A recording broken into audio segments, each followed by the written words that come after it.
Hey, what's poppin'? It's your boy Jay the Comedian. How y'all doing today? How am I doing today? Well, if you can't tell, I'm a little rough. But anyway, before we get started, this is an ExJw video, and you know what to do. Anytime you see an ExJw video, you hit the like button and you leave a comment to help the YouTube algorithm show it to as many people as possible. And if you are new to the channel, welcome. Subscribe if you can, because you have an amazing index finger. Look at that thing. Look at it. I don't know who could point out something better than you with that old, thick, long, and amazing and strong index finger you got. You should win a Nobel Prize for pointing out things. That's how good your index finger looks. And if you want to thank me for your index finger compliment, subscribe. I would appreciate it. Okay. Now today I want to talk to you guys because a lot of ExJWs are always trying to figure out why don't Jehovah Witnesses see how bad they're treating their family members? Why don't they get it? Why can't they just understand after all this time that what they're doing is wrong and they're hurting their family and it makes no sense? Why can't they just see that? Well, a couple reasons. One reason is they don't have the privilege of being as strong as you are. You understand? Do you know how strong you have to be to overcome the mental brainwashing that the Jehovah Witness organization pushes you through? You have to be unbelievably strong. Tell ExJWs all the time, do not feel bad for not waking up early enough, you know? Because to wake up at all means you have an amazing strength inside of you. Now, with that said, you have the time and the ability to actually use your brain. You know what I mean? Like, you can actually think and you can rationalize things, and things that don't make sense get pushed out, and allow only and demand only things that make sense to come in, you know? You have that privilege. They don't. They have to go to a meeting every single week, multiple meetings every single week. And at all of those meetings, several things happen. But some of the things I need to actually get you to realize that's happening. They have the opportunity to realize how bad they're treating people. They actually want to see their kids. They actually want their family to come together. They do want it. But they're getting encouraged all the time that they're doing the right thing, and to fight those urges of wanting to be inside of that family and bringing that family back. Fight those urges. Those are the devil. Like, it's incorrect, but they are constantly getting it. And a tactic that the Jehovah Witnesses use is they cut off any and everybody who will tell you that it's wrong, and they poison the well to anybody who could actually, you know, who still has access to you, who could tell you that it's wrong. So they put themselves in a bubble of people who reassure and back them up on their craziness. You wonder how they can go 30 years without seeing their child? It's because they've been a Jehovah Witness for 50 years probably. You understand? And for 50 years, they've been told this is the way things are done. This is okay. It's going to feel bad. It's not going to feel great, but you're doing the right thing. And as long as you're getting that encouragement to keep doing that crazy stuff, you're going to keep doing it. And let's not gloss over that point. They cut off any and everybody who has a problem with the religion. Any and everybody. We don't talk to them. We don't hang out with them. None of that stuff. But you gotta be around people in general. So the people who at work who could be like, you don't talk to your kid? What the heck's wrong with you? If you talk to those people, they have something for them too. It's called poison in the well. So anybody who you possibly could work with or be around that could probably put some sense into your head, they tell you, oh, those people, they're worldly. Those are Satan's people.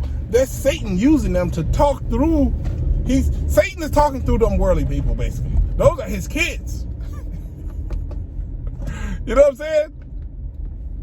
So at the end of the day, they have no way of actually realizing the damage that they're doing to their own family. They have no way of even noticing. Because the child themselves, like, you know, you're taught that that kid is the devil now and Satan owns them, and they don't even know what they're doing now. it's funny because I was watching a Truth Hurts video. Oh, that guy has an amazing channel too. If y'all haven't checked his channel out, y'all missing out. Truth Hurts. Go to his YouTube channel. He's a great new ExJw. But he was pointing out that when you're inside of that organization, right? The way that they just twist stuff around and the way that they make accusations about how you really feel, which are always inaccurate, you know, like they say, well, you left the organization because you don't love God, or you want to just be out here living this crazy life and you don't want to have to live to these high moral standards, or you're too prideful, or you're too bitter, or stuff like that. Like, and 90% of the stuff is not true. It's like, that's what they've been told inside of this meeting. Every time they go to a meeting, that's what they're being told. That's why they come back and they put these accusations on you that you're like, what? It makes no sense at all. The same way, every single meeting, they're being told that you left for some crazy reason that makes absolutely no sense. And they could actually get the real reason from you, but the real reason is something that's logical and makes sense and could possibly wake them up. So they can't let you give them the reason. They know you need a reason. They know you need a reason as to why your child is like, no, I'm good. I don't want to do that no more. So they give you a reason. They say, okay, well, you need a reason. Your kid don't want to do it no more because he hates God. Yep. And he's bitter. And you know what else? He's too proud and haughty. He's a lover of pleasure rather than a lover of God. You understand? Like, they will find a reason and they'll give it to you and you'll accept it. Well, they accept it, the Jehovah Witnesses. You don't know how many times my mother would just come to me and just put these crazy accusations on me. Why don't you believe in God no more? Why do you hate God? I'm like, what? I thought you know I don't believe in God. Why would you say I hate something I don't believe in?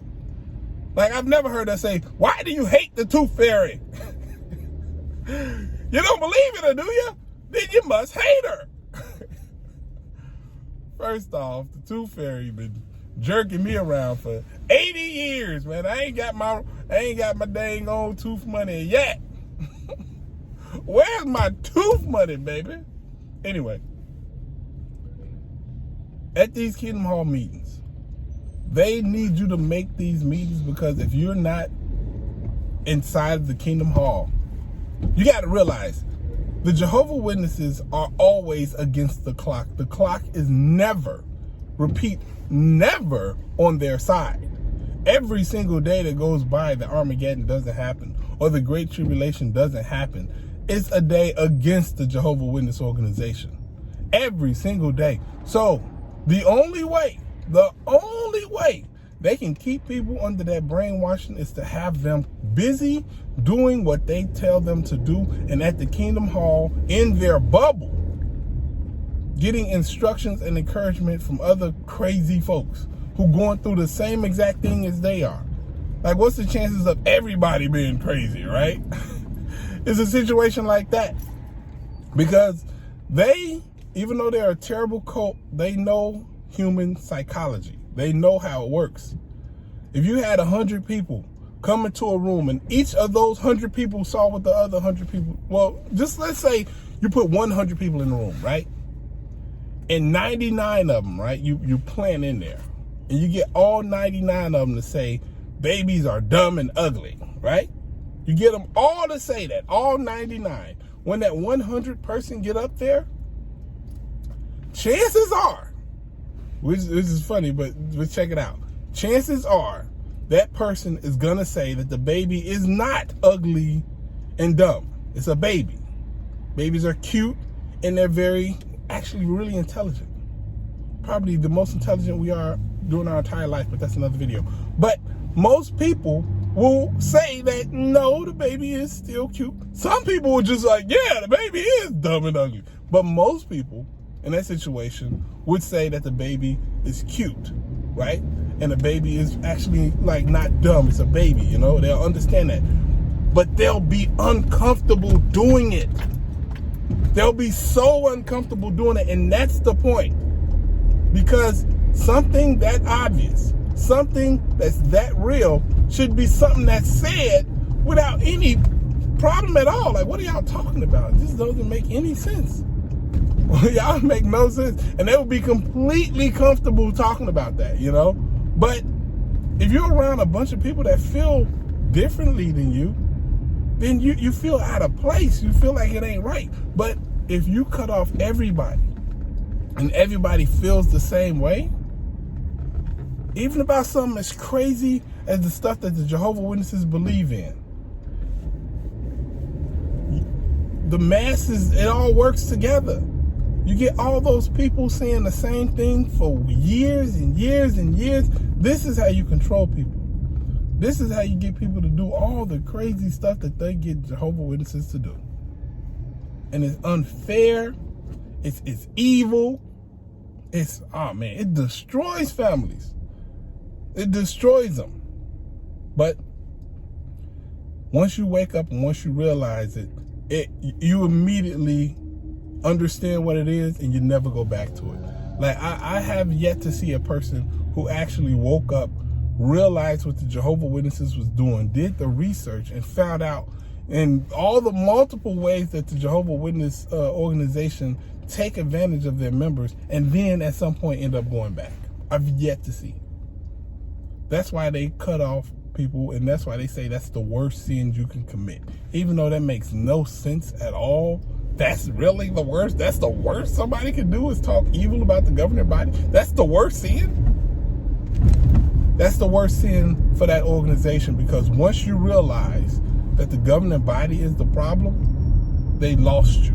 So yes, to them, that's the worst sin possible. I remember when I was waking up, I remember thinking that, hey, the governing body made a mistake. They probably got this wrong, but they still like us. And I was like, hey, well, some of the governing body probably may not have great intentions. Maybe only the people who started it didn't have great intentions, but the current governing body, we good.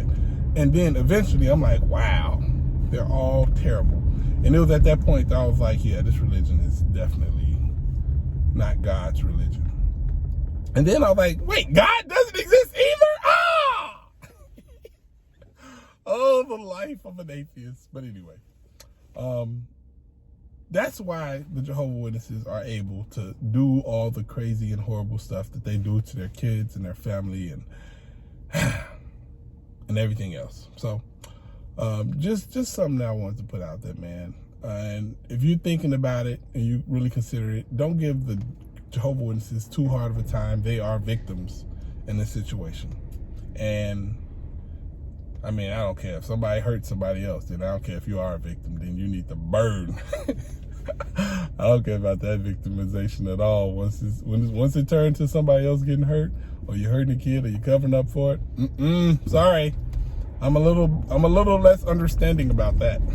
That's gotta be. Anyway, it's your boy Jay the Comedian. I hope y'all having a great day. I'm having a great day so far. Holla at your guala. Deuces.